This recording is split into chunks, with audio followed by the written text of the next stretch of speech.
Nas elevações verdes e gastas do oeste da Pensilvânia, onde outrora mineradores extraíam carvão das entranhas da terra, há um pequeno cemitério rural que alimenta lendas há mais de um século. Nesse terreno esquecido, 7 lápides alinhadas com precisão carregam o mesmo sobrenome, Murphy. Cada uma marca o fim de um jovem que morreu ao atingir exatos 21 anos. O que torna o caso mais assustador é que todas essas mortes ocorreram entre os anos de 1847 e 1883, e apesar das causas variarem, todas exibiam padrões tão coincidentes que, com o tempo, as autoridades locais abandonaram qualquer tentativa de explicação oficial. O mistério dos filhos Murphy se transformou em tabu na região. Ninguém mais queria tocar no assunto, muito menos abrir investigações. O que poucos sabem é que a documentação envolvendo o caso foi registrada com rigor. Mais de 300 páginas de laudos, testemunhos e relatórios médicos estão guardadas sob segredo de Estado. Em 1884, esses documentos foram retirados dos arquivos públicos da Pensilvânia e encaminhados silenciosamente para uma seção trancada nos cofres do governo em Harrisburg. Desde então, ficaram longe dos olhos curiosos. Mas o véu que cobre a história da família Murphy começou a se erguer recentemente, com a redescoberta de papéis esquecidos, entre eles cartas particulares, registros judiciais e um diário pessoal que pertencia ao Dr. Ezra Caldwell. Esse médico atendeu 4 dos rapazes Murphy e, nos últimos anos de vida, tornou-se obcecado em desvendar o que chamava de a condenação dos herdeiros Murphy. O que você vai ouvir agora é a reconstrução completa dos fatos. Uma narrativa montada a partir de documentos antes enterrados, registros de igreja, transcrições legais e relatos que sobreviveram à destruição. É uma história que nunca havia sido contada em sua totalidade. Um retrato fiel de como uma comunidade inteira foi silenciada por um pacto que custou a vida de gerações. Antes de mergulharmos no que realmente aconteceu com os homens da família Murphy, quero pedir algo simples. Se histórias como essa, carregadas de mistério, tragédia e segredos antigos, despertam sua curiosidade, inscreva-se no canal e ative o sino das notificações. Isso nos ajuda a continuar revelando os cantos mais escuros da história americana. E me diga nos comentários de onde você está ouvindo essa história. Gosto de saber até onde nossas investigações alcançam e conhecer outros apaixonados por mistérios históricos. Porque o que se passou com os filhos Murphy vai muito além do folclore. É uma verdade enraizada nas engrenagens cruéis da América industrial do século XIX. O que aconteceu com essa família foi o resultado de segredos guardados a 7 chaves, de acordos selados por gerações e de um pacto silencioso entre os poderosos e os que nada tinham. Tudo começou em 1846, quando um homem chamado Seamus Murphy chegou à pequena vila de Millfield, na Pensilvânia. Era uma cidade mineradora no sopé dos Apalaches, a cerca de 60 quilômetros de Pittsburgh. Como muitos irlandeses que fugiam da grande fome, Seamus desembarcou sem nada além da força nos braços, determinação e a esperança de uma vida nova. No entanto, Seamus não era um imigrante qualquer. Ao contrário da maioria que chegava faminta e sem rumo, ele trazia consigo uma carta de recomendação.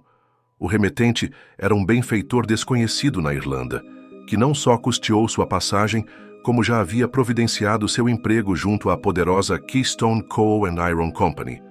Essa empresa controlava tudo em Millfield. Era uma vila planejada, onde cada esquina, cada casa, cada loja e até os bancos da igreja pertenciam à companhia.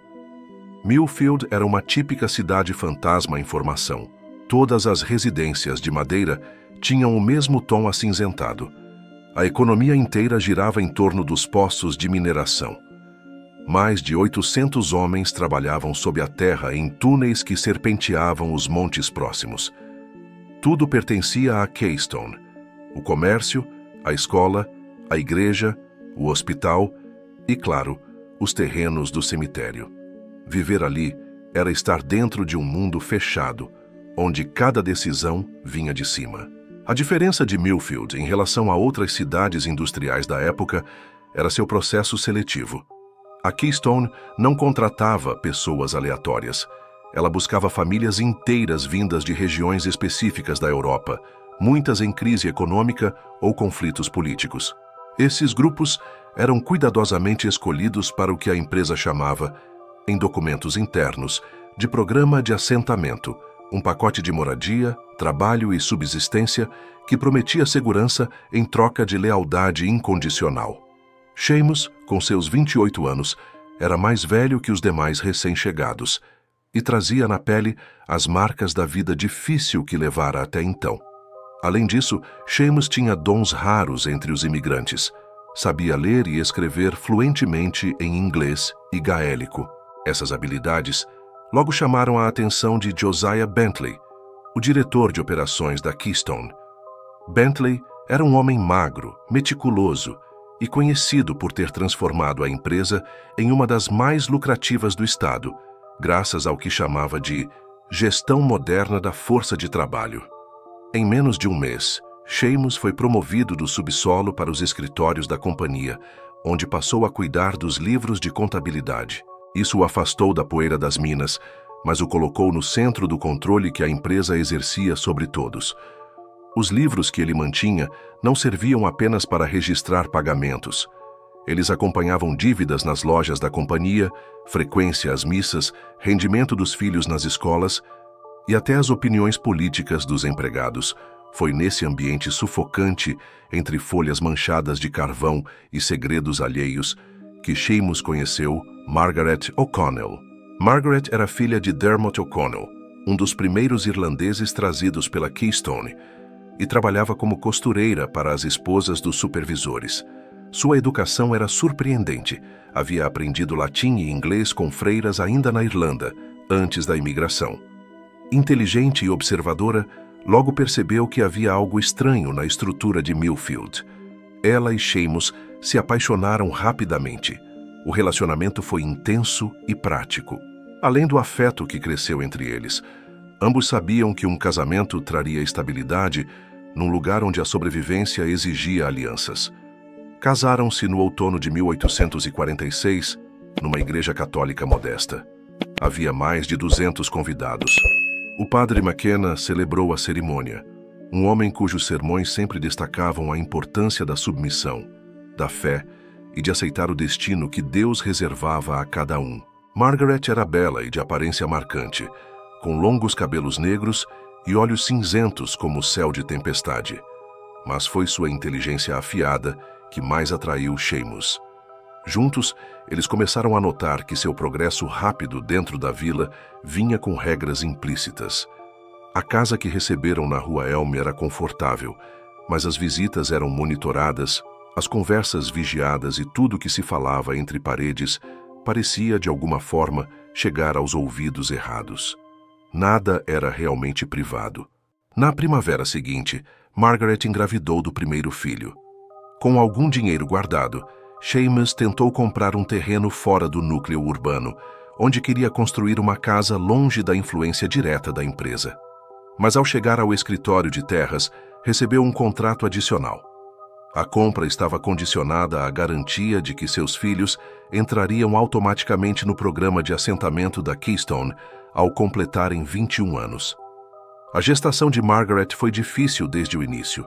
Ela sofreu enjoos intensos que duraram mais do que o comum, chegando até o 6º mês.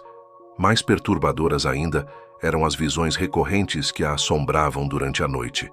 Margaret descrevia sonhos com um extenso campo de túmulos, todos iguais, marcados por nomes de rapazes que ela jamais conhecera, mas que sentia como familiares.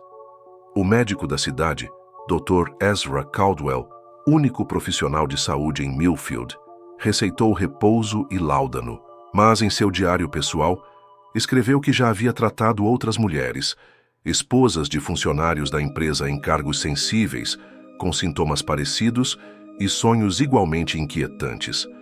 Enquanto isso, a tensão social no vilarejo crescia a olhos vistos. Millfield era mais do que uma cidade de trabalhadores. Era uma engrenagem da companhia. Os irlandeses católicos, como os Murphy, sofriam preconceito constante por parte dos protestantes de origem alemã e inglesa. Mas além dos conflitos étnicos, havia o peso da própria estrutura opressora.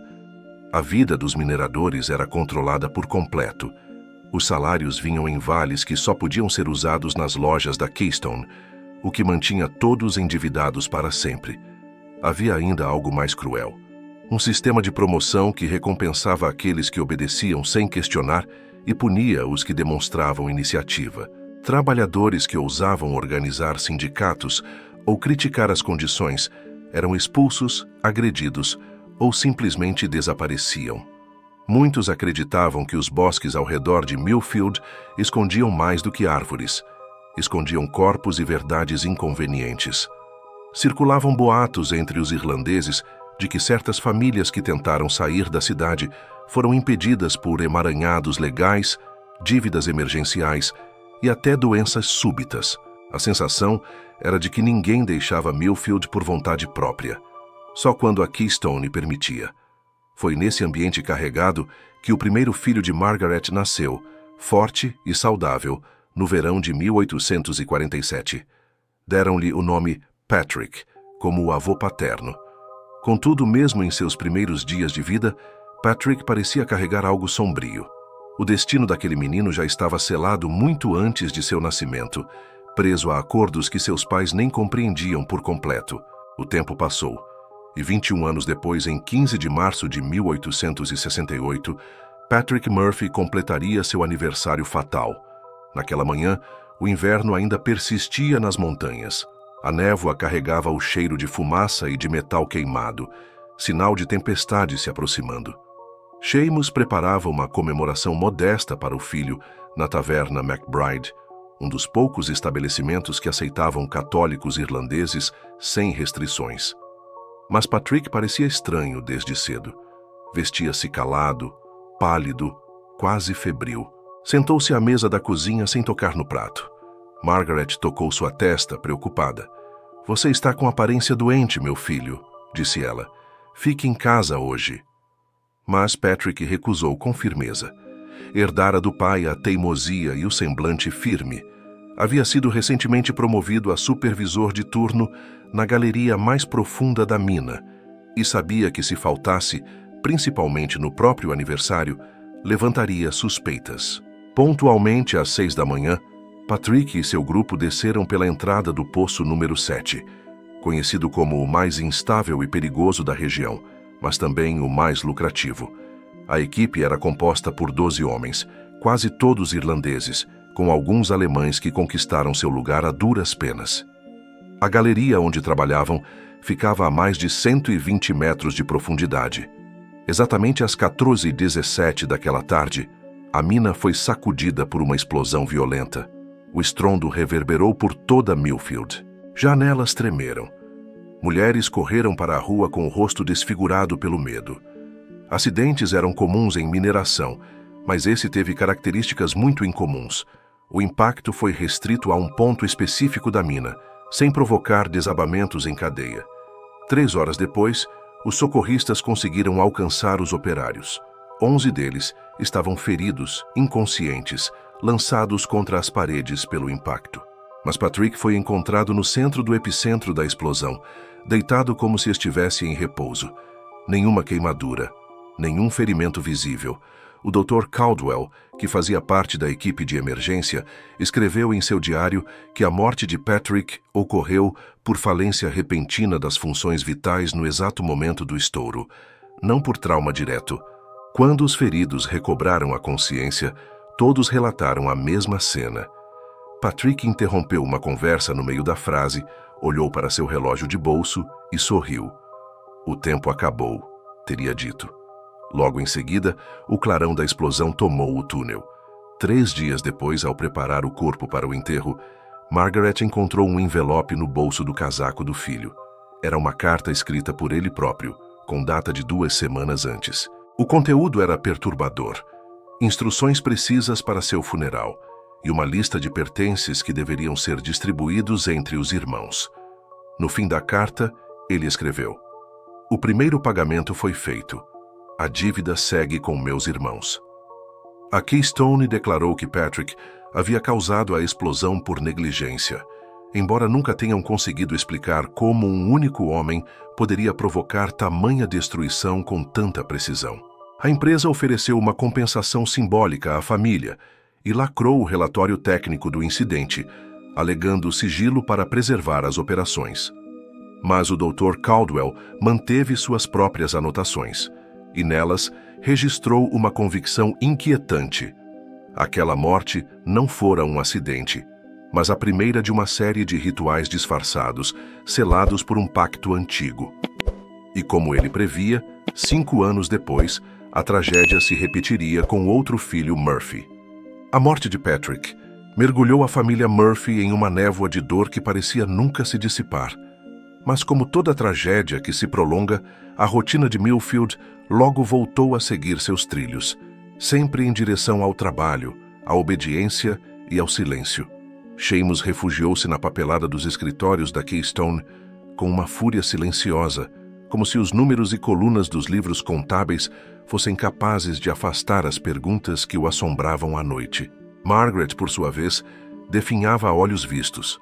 Os fios escuros de seu cabelo tornaram-se cinzentos em poucos meses, e seu olhar, antes penetrante, parecia perdido em outros tempos. Mas foi Thomas, o segundo filho, quem mais sentiu o peso do que havia acontecido. Ao contrário de Patrick, que era metódico e discreto, Thomas carregava uma energia inquieta, quase explosiva. Inteligente como a mãe, mas impulsivo, ele já tinha problemas com os superiores da empresa por falar demais e se meter em discussões que não eram suas. Depois da morte do irmão, tornou-se ainda mais ousado ou perigoso, dependendo de quem o observava. Thomas passou a investigar por conta própria o acidente na mina. Vasculhava arquivos, lia relatórios técnicos na biblioteca e entrevistava antigos colegas de Patrick, a maioria deles agora vivendo longe de Millfield. Os que sobreviveram àquela tarde nunca mais quiseram descer em uma galeria. E quando falavam de Patrick, era sempre em voz baixa, como se temessem atrair o mesmo destino. As descobertas de Thomas eram preocupantes. Registros da própria companhia mostravam que o poço número 7 havia sido considerado instável por auditorias anteriores. Havia alertas sobre concentrações perigosas de gás metano nas semanas anteriores à explosão. O mais alarmante, porém, veio de um envelope encontrado em meio aos documentos antigos do pai. Uma carta assinada por Josiah Bentley, datada poucos dias antes da tragédia. Nela, o diretor da empresa ordenava que Patrick fizesse uma inspeção especial na mina exatamente no dia de seu aniversário. Quando Thomas confrontou Sheamus sobre a carta, a reação foi inesperada. O homem calado e metódico se transformou. Com o rosto vermelho de raiva, arrancou o papel das mãos do filho e atirou-o ao fogo da lareira, gritando: "Tem coisas que devem ficar enterradas, rapaz. Seu irmão está morto e fuçar não vai trazê-lo de volta. Esqueça isso antes que enterremos outro." Mas Thomas não desistiu. Já se aproximava de seu 20º aniversário e parecia determinado a descobrir a verdade, mesmo que isso lhe custasse caro. Começou a se encontrar às escondidas com antigos empregados da Keystone, gente que havia sido demitida por questionar demais.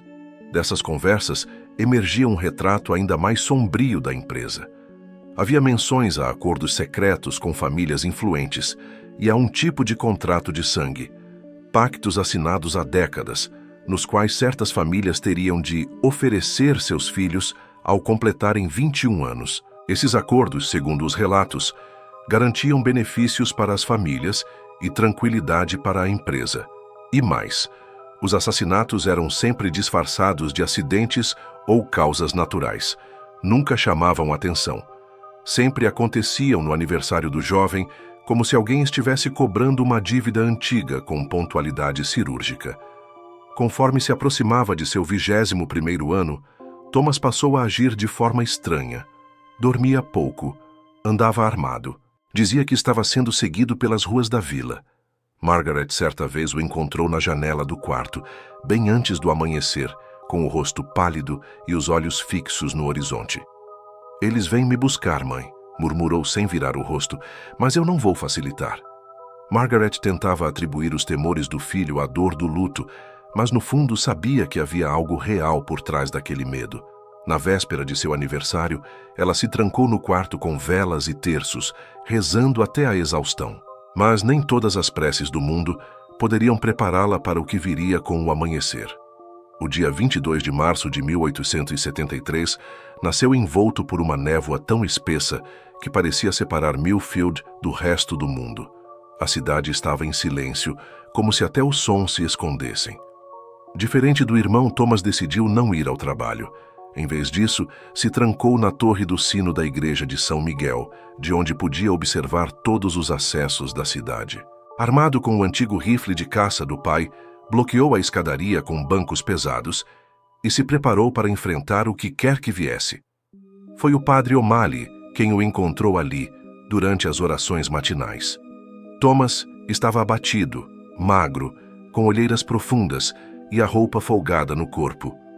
Ao ver o jovem, o sacerdote estendeu as mãos em paz e perguntou, com voz branda, o que o levava a se armar dentro da casa de Deus. O que ouviu em resposta foi um amontoado de revelações. Thomas dizia ter provas de que a morte de Patrick havia sido encomendada como parte de um pacto feito por seus antepassados. Disse que os contratos exigiam sacrifícios e que, com ele, a dívida continuaria. Depois viriam seus irmãos mais novos. Citou nomes, datas, registros e acontecimentos com uma lucidez que fez o velho padre estremecer. Ao soar do meio-dia, Thomas parou abruptamente e apontou pela janela. "Charlie", sussurrou, "3 homens de casaco escuro estão vindo me buscar, não são daqui." O padre olhou, mas só viu a rotina nebulosa da cidade. Ainda assim, quando virou-se novamente, viu o jovem com o dedo no gatilho, mirando pela janela. No instante em que apertou o disparador, o rifle explodiu em suas mãos. A arma, que estava em perfeitas condições, se desfez com uma força descomunal. Thomas foi lançado contra a parede da torre. O padre, em choque, perdeu os sentidos. Quando recobrou a consciência, 20 minutos depois, encontrou o rapaz de joelhos com as mãos postas em oração e o rosto sereno, como se dormisse. A investigação foi apressada. A Keystone atribuiu a explosão à munição defeituosa. A fábrica que produziu o rifle negou qualquer responsabilidade. Os 3 homens avistados nunca foram identificados e ninguém, fora Thomas, chegou sequer a vê-los. O padre O'Malley escreveu tudo em um diário que só viria a público após sua morte, décadas mais tarde. E ali, entre páginas amareladas, ele revelou um último detalhe que passou despercebido. No momento exato da morte de Thomas, todos os relógios de Millfield pararam por 21 segundos. O tempo, assim como os filhos Murphy, parecia preso a um pacto que se recusava a morrer. A segunda tragédia da família Murphy deixou marcas mais profundas do que qualquer um poderia imaginar. A comunidade irlandesa de Millfield, já acostumada com perdas e silêncios, sentiu o golpe, mas seguiu sua rotina. No entanto, a transformação de Seamus foi o que mais preocupou os vizinhos. Após a morte de Thomas, o homem outrora dedicado e discreto passou a agir de forma imprevisível. Não chorava, não rezava, mas parecia tomado por uma raiva gelada que fervilhava sob a superfície. Logo após o funeral, Seamus invadiu o escritório central da Keystone, carregando uma pasta de couro apertada contra o peito. Exigiu com veemência uma audiência com Josiah Bentley. O que aconteceu lá dentro permanece um mistério até hoje. Ambos se trancaram na sala por mais de 2 horas. Clara Hoffman, secretária de Bentley, relatou à irmã que ouviu gritos, móveis sendo arrastados e sons de objetos quebrando. Quando Seamus finalmente saiu, estava lívido. A pasta desaparecera. Bentley, por sua vez, não falou com mais ninguém pelo resto da semana. Cancelou todos os compromissos e passou os dias observando em silêncio as montanhas através da janela de seu gabinete. Na sexta-feira, mandou chamar a secretária e pediu que levasse equipamento de estenografia, alegando que precisava ditar algo de extrema importância. Quando ela chegou, ele estava imóvel em sua cadeira, com o olhar distante. Disse que havia mudado de ideia. Já Seamus mergulhava num colapso evidente.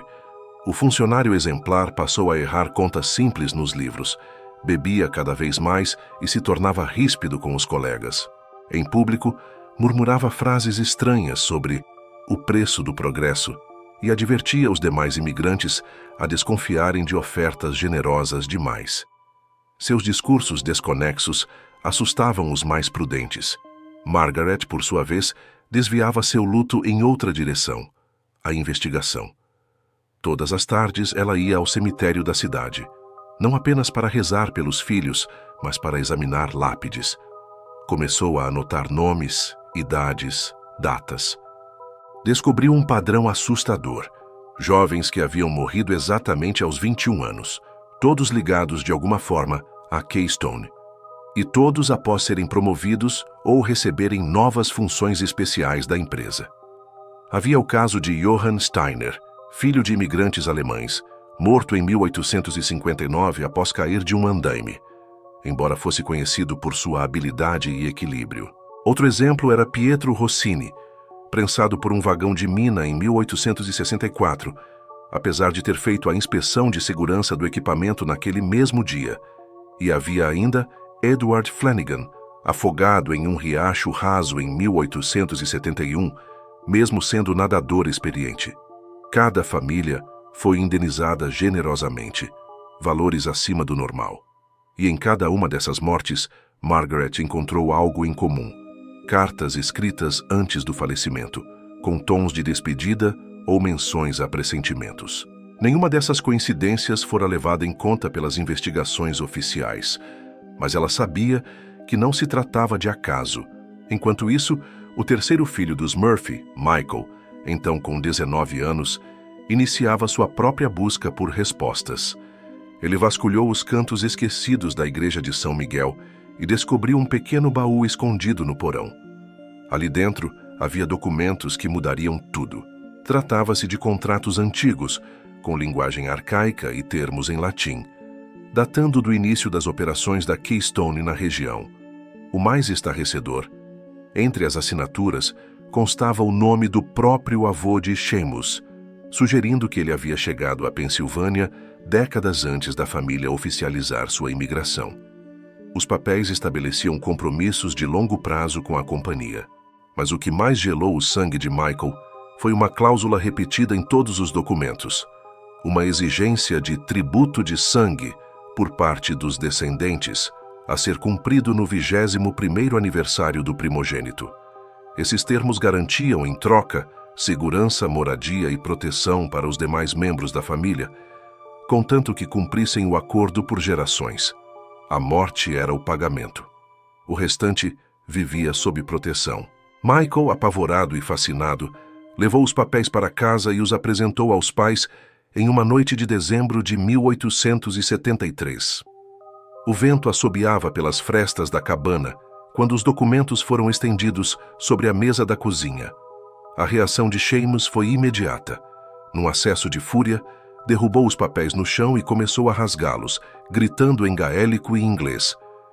"Queime tudo! Quer acabar com a única proteção que temos? Quer morrer como seus irmãos?" Mas Margaret já tinha lido o suficiente e havia feito cópias escondidas dias antes. Naquele instante, ela tomou uma decisão. Se realmente existia um pacto ancestral ligando sua família à morte de seus filhos, então chegara a hora de romper esse ciclo, custasse o que custasse. O inverno que veio foi um dos mais rigorosos que Millfield já enfrentara. Mas o frio dentro da casa dos Murphy era ainda mais cortante. Agora, marido, mulher e filho guardavam segredos entre si. E todos sabiam que o relógio estava correndo. Na manhã do dia 14 de fevereiro de 1874, 2 meses exatos antes do 21º aniversário de Michael, Margaret decidiu que esperaria mais uma morte. Ela tomaria a frente e enfrentaria o monstro escondido nos escritórios da Keystone, ou morreria tentando. Nos dias que se seguiram à descoberta dos contratos, Margaret mal dormia. Durante a noite, ouvia cada estalo da casa como se esperasse que a porta fosse arrombada a qualquer momento. Ela sabia que se esperasse mais um aniversário, veria outro filho ser levado. E desta vez não ficaria de braços cruzados. Ela traçou um plano desesperado, mas cuidadosamente elaborado. Já não confiava em mais ninguém, exceto em um único aliado, o padre O'Malley, que havia sido testemunha da morte de Thomas e mantinha seus próprios registros secretos. Na primeira semana de março de 1874, Margaret procurou o sacerdote. Mostrou-lhe as cópias dos contratos que havia escondido antes de Seamus destruí-los. O velho padre, ao ler os documentos, empalideceu. Sua fé não o preparara para aquilo. Investigando os arquivos antigos da paróquia, ele encontrou algo ainda mais perturbador. A própria igreja fora construída com dinheiro da Keystone, e ao longo dos anos, padres haviam atuado como testemunhas legais em acordos entre a empresa e os moradores. Em um compartimento oculto na sacristia, os dois encontraram um livro encadernado em couro, escondido atrás de uma parede falsa. Ali estavam listados os nomes das famílias, os termos acordados e as exigências específicas.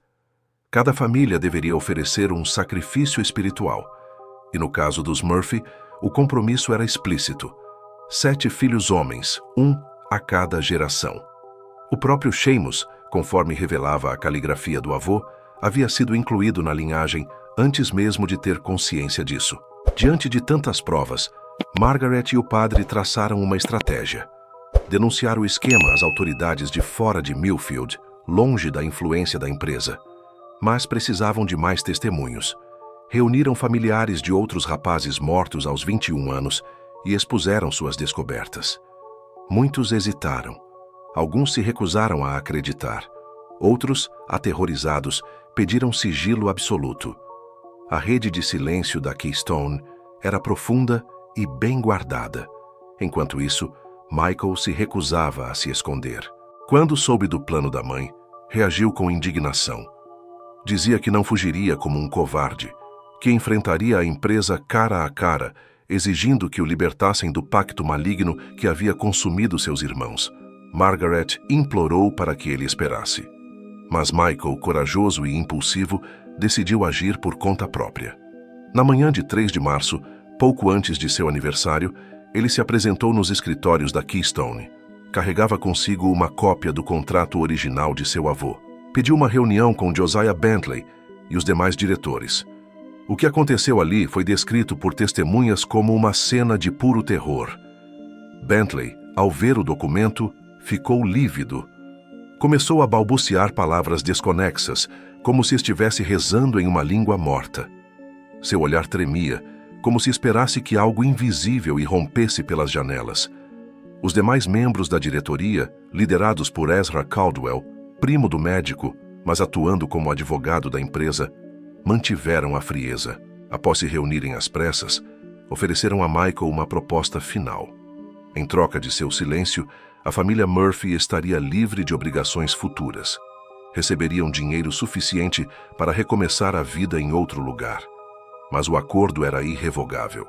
Tinham 24 horas para aceitar, ou tudo estaria perdido. Michael recusou na hora. Disse que levaria os documentos ao governo estadual, à imprensa e até a Washington, se fosse preciso. Quando virou as costas para sair, ouviu Caldwell murmurar: "Existem dívidas que não se perdoam, rapaz. Contratos que não se rompem. Seus irmãos aprenderam. E você também aprenderá."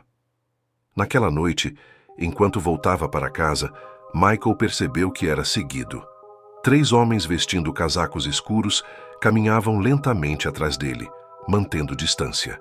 Eram idênticos aos que Thomas havia descrito na torre da igreja. Mas desta vez, Michael não estava sozinho. Margaret, prevendo o pior, havia organizado uma rede de proteção. O padre O'Malley, o médico Ezra Caldwell, o original, não o advogado, e outros moradores leais estavam vigiando discretamente todos os passos do rapaz. Na manhã seguinte, uma notícia paralisou Millfield. Josiah Bentley foi encontrado morto em sua sala. Aparentemente sofrera um ataque cardíaco durante a noite.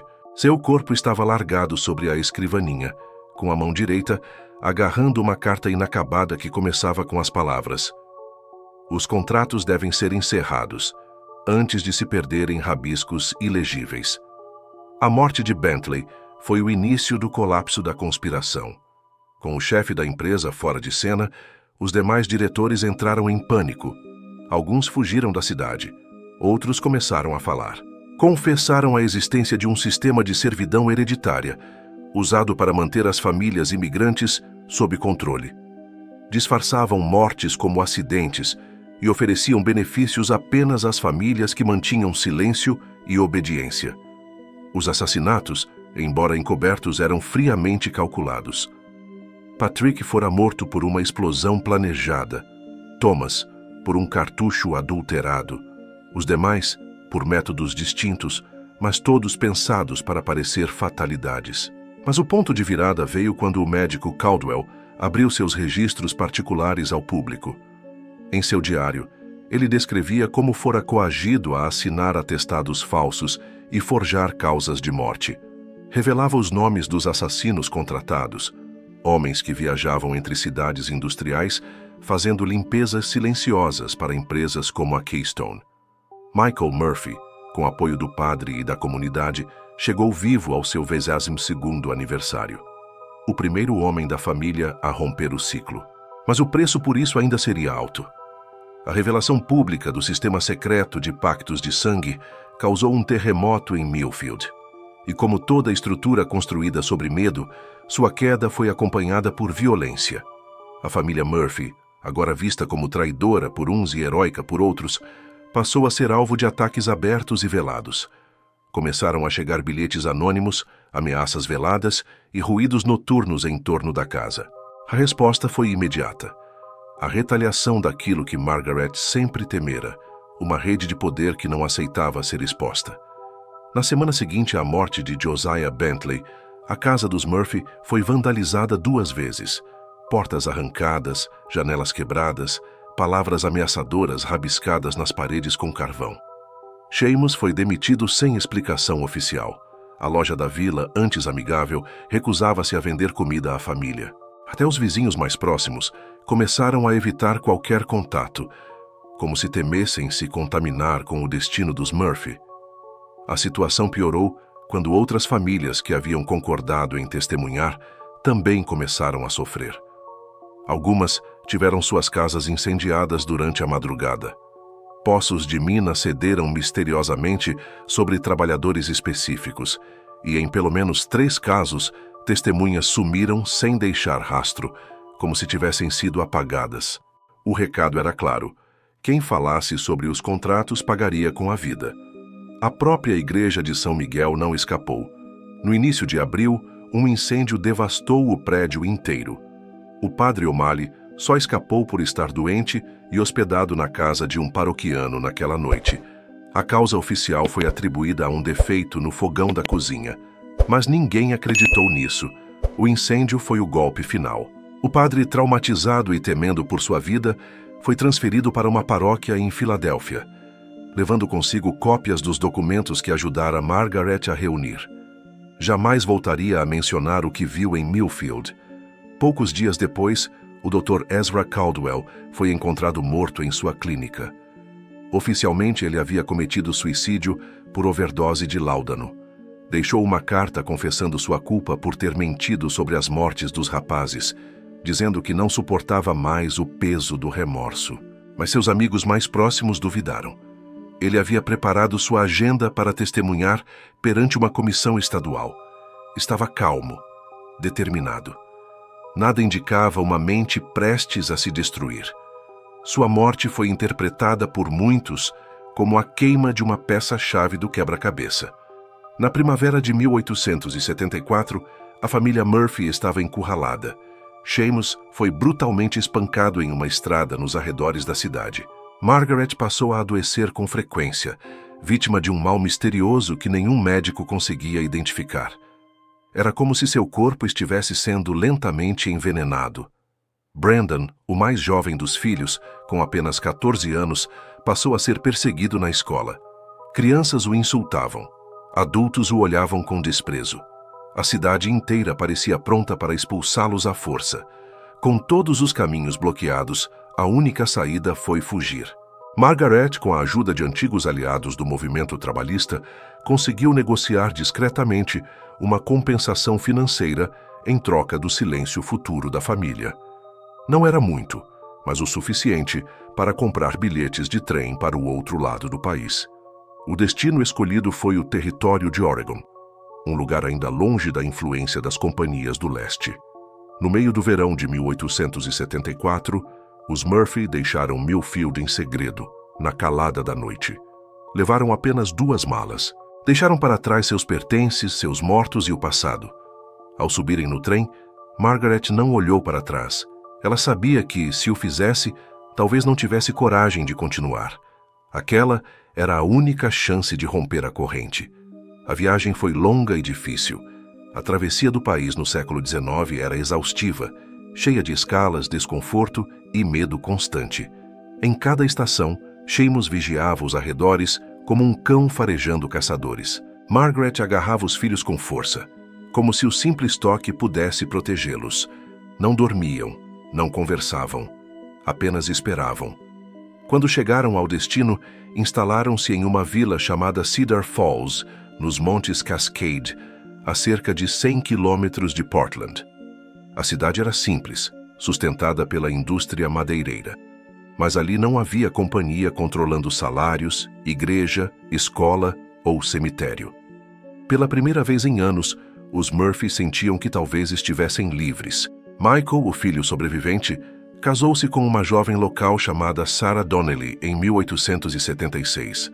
Trabalhou como avaliador florestal para as serrarias, identificando áreas de corte. Era um emprego honesto. Nunca mencionou o passado, nunca explicou suas cicatrizes.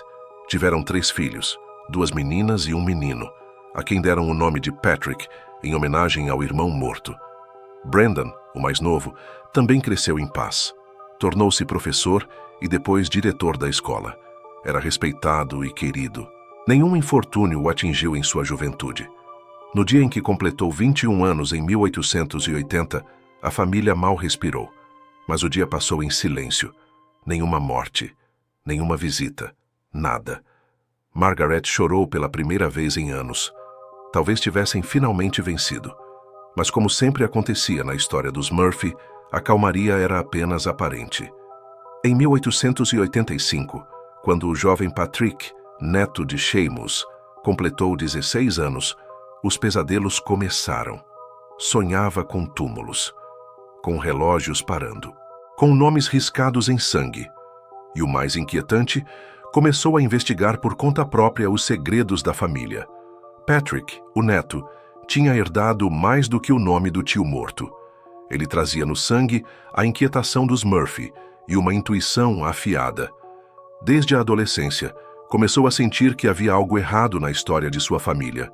Seus sonhos eram povoados por cenas que não compreendia: cemitérios sem fim, explosões no subsolo, relógios parando no tempo. Seus pais nunca falaram do passado, mas a ausência de respostas só aguçou sua curiosidade.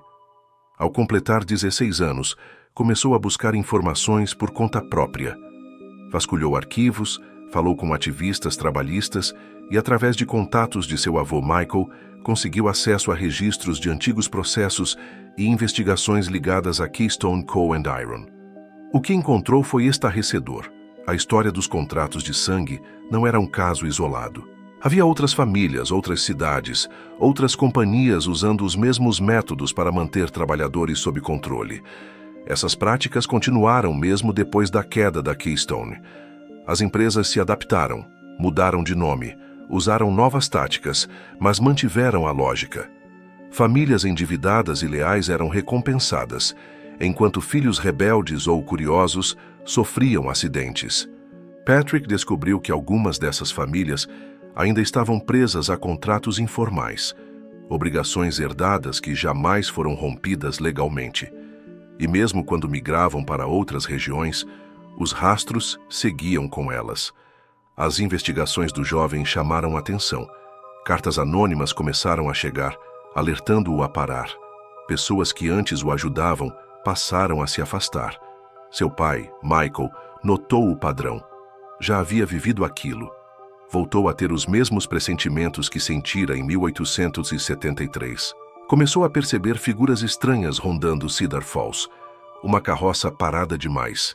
Um homem em pé num beco, sem razão. Acidentes começaram a ocorrer com pessoas próximas à família. Nada letal, ainda. Mas a mensagem era clara: estavam sendo vigiados. Desta vez, no entanto, os Murphy estavam prontos. Michael, com a ajuda de antigos aliados do movimento sindical, criou uma rede de proteção ao redor do filho. Usaram tudo o que aprenderam sobre como operavam os assassinos contratados. Elaboraram um plano para expor publicamente qualquer tentativa de ataque, impossibilitando ações furtivas. Não se esconderiam. Iriam enfrentar os inimigos à luz do dia. No dia 15 de março de 1888, data exata em que o Patrick original morrera em Millfield, o jovem completaria 21 anos.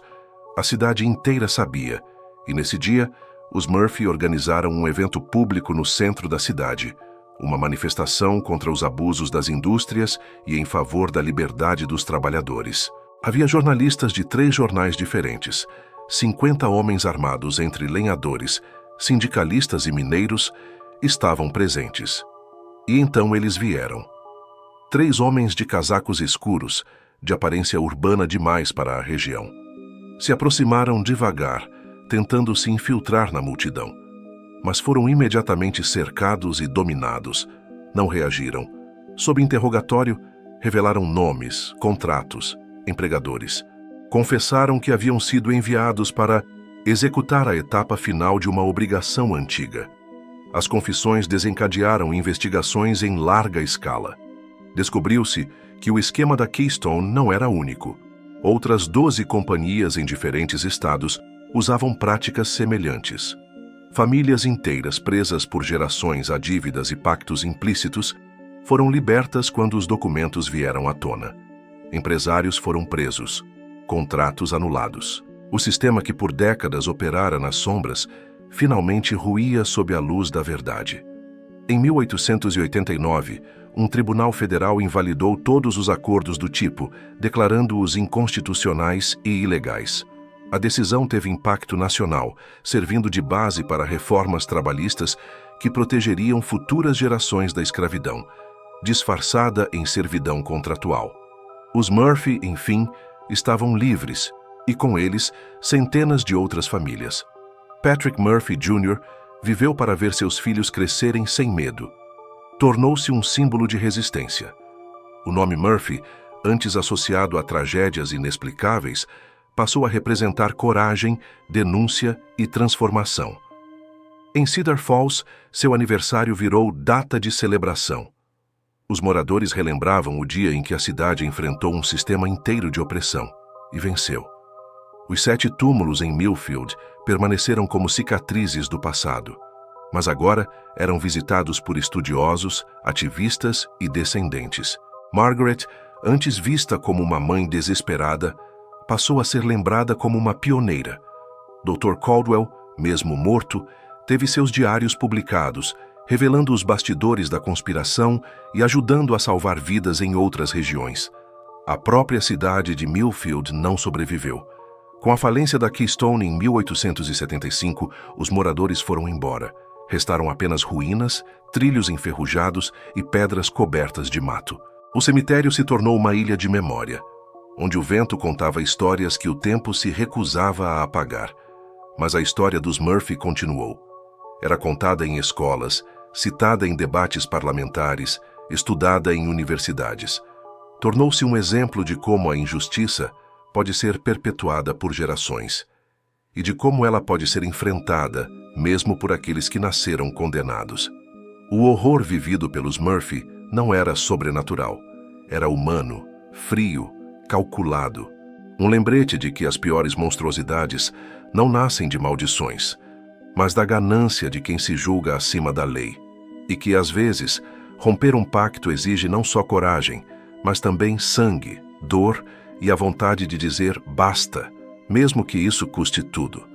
Décadas se passaram desde os acontecimentos que quase aniquilaram a família Murphy, mas as marcas daquela época jamais desapareceram por completo. Embora a nova geração tenha crescido livre do medo de contratos de sangue, o trauma do passado seguia presente em olhares, em silêncios, em gestos contidos.